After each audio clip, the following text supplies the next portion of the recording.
एक गुरु और शिष्य जंगल से होते हुए अपने गांव जा रहे होते हैं। अंधेरा काफी हो चुका था।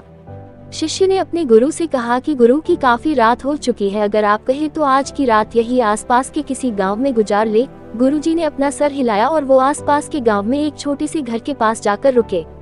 अब जैसे ही वहां गए तो गुरुजी के शिष्य ने दरवाजा ठकठकाया। उस घर से एक गरीब आदमी बाहर आया तो गुरुजी ने बोला, हम अपने गांव जा रहे थे लेकिन काफी रात होने की वजह से हमने इसी गांव में रुकने को सोचा। क्या हम आज रात आपके यहाँ रुक सकते हैं? गरीब आदमी बोला, हाँ क्यों नहीं, आप दोनों अंदर आ जाइए। अब जैसे ही गुरुजी अंदर गए उन्होंने देखा कि उस आदमी के घर में बहुत ज्यादा गरीबी थी।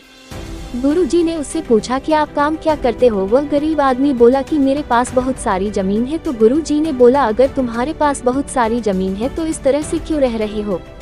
वह आदमी बोला, ये किसी काम की नहीं है। गांव वाले बोलते हैं कि ये बंजर जमीन है, यहाँ पर कुछ भी नहीं उगाई जा सकती है और वहाँ फसल उगाना बहुत बड़ी बेवकूफ़ी है।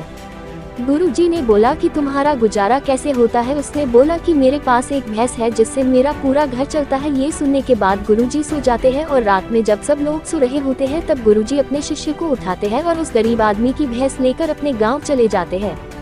शिष्य अपने गुरु से पूछता है कि गुरुजी कहीं आप ये गलत तो नहीं कर रहे हैं? उस गरीब आदमी की रोजी रोटी इसी भैंस की वजह से चलती है। तो गुरुजी अपने शिष्य की तरफ देखते हैं और मुस्कुराते हुए आगे बढ़ जाते हैं। उस बात को तकरीबन 10 साल गुजर जाती है और जो गुरु का शिष्य था वह बहुत बड़ा गुरु बन चुका था। तो एक दिन उन्हें उस गरीब आदमी की याद आती है कि मेरे गुरु ने उस आदमी के साथ अच्छा नहीं किया था, मुझे एक बार चलकर देखना चाहिए कि वह आदमी अब किस परिस्थिति में है। वह शिष्य उस गांव की तरफ जाता है और वहां जैसे ही पहुंचता है तो वह देखता है कि जहां पर उस गरीब आदमी का झोपड़ा था वहां पर एक बड़ा ही आलीशान महल बन चुका था और उस झोपड़ी के बाहर जो बंजर जमीन थी उस पर फल और फूलों के बगीचे थे। तभी उधर से उस घर का मालिक आता है। शिष्य उसे पहचान लेता है और उस आदमी को बोलता है, तुमने मुझे पहचाना? मैं अपने गुरुजी के साथ आया था, हमने एक रात के लिए आपके यहाँ रुके भी थे।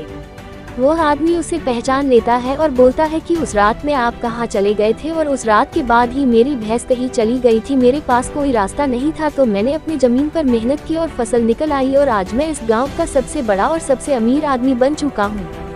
ये सुनने के बाद शिष्य के आंखों में अपने गुरु जी के लिए आंसू आ गए और उसे ये बात अब समझ आई और वो रोने लगा।